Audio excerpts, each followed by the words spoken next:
Drama serial जुड़वा दिन ब दिन बहुत ज्यादा इंटरेस्टिंग होता जा रहा है। आने वाले एपिसोड में आप देखेंगे मजर साहब को अब रह रहकर इस बात का पछतावा हो रहा होता है कि उसने अपनी औलाद के साथ अच्छा नहीं किया। उसने हमेशा गैरों के बच्चों को अपनी औलाद पर तरजीह दी, लेकिन हकीकत बात तो ये है कि बाप सिर्फ अपनी औलाद का ही होता है। गैरों का जितना मर्जी कर लो वो गैर ही रहती हैं। आप कभी भी उनके बाप नहीं बन सकते और उन पर हक नहीं जता सकते। मजर साहब अपनी बेटी के साथ की हुई ज्यादतियों पर बहुत नादम होते हैं, इसलिए अब वो इन सब का मदावा करना चाहते हैं। वो सारा से आप जिस तरह बात करते हैं उसको तमाम रिश्तों से ज्यादा अहमियत देते हैं। ये देखकर सारा जहां बहुत हैरान होती है, वहीं पर बहुत ज्यादा खुश भी होती है। उसने तो बचपन से ही अपने बाप का प्यार नहीं देखा होता। उसने हमेशा अपने बाप की डांट, नफरत और बदगुमानी देखी। अब अपने बाप का प्यार पाकर तो उसे यकीन ही नहीं आ रहा होता। जिस तरह मजर साहब उसके सर पर शफकत वाला हाथ रखते हैं और उससे कहते हैं कि वो उसे माफ कर दे। उसने उसके साथ बहुत ज्यादतियां की, कभी उसकी कोई बात नहीं सुनी और ना कभी बोलने का मौका दिया। हमेशा उसको गलत समझा और दूसरों को सही। लेकिन अब मैं तुमसे वादा करता हूँ, अब इस घर में मैं तुम्हारे साथ कोई भी ज्यादती नहीं होने दूंगा। यहाँ पर फरत जो ये देख देख कर हैरान हो रही होती है कि किस तरह भाई साहब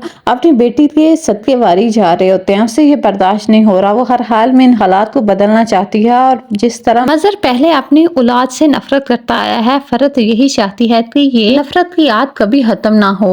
अगर इन बाप बेटी में सब ठीक हो गया तो उनके बच्चों का क्या होगा। इस तरह फरत एक दफा फिर से लगाई बजाई करने की कोशिश करती है। वो मजर साहब को कहती है कि भाई मैं सच कह रही हूँ, मैंने खुद सारा को जीप में बैठते हुए देखा है। वो किसी लड़के के साथ जीप में बैठकर जा रही थी। तब मजर साहब उसे गुस्से से चुप करवा देते हैं कि अब वो किसी की बातों में आने वाले नहीं। वो पहले ही इधर उधर की बातों में आकर अपनी बेटी के साथ ज्यादती कर चुके हैं। बेहतर तो ये है कि फरत तुम अपनी औलाद पर तवज्जो दो। मैं हूँ अपनी बेटी के लिए, उसका ख्याल रखने के लिए, इसलिए तुम्हें फिक्रमंद होने की बिल्कुल भी जरूरत नहीं। मैं नहीं चाहता कि जिस तरह रक्षी मुंहजोर होकर मेरे सामने आ खड़ी हुई थी और अपने प्यार का इजहार करने लग गई, मैं ये ना हो कि तुम्हारी छोटी बेटी भी उसके नक्शे कदम पर चलना शुरू हो जाए। इसलिए तुम्हें अपनी छोटी बेटी पर तवज्जो देनी चाहिए।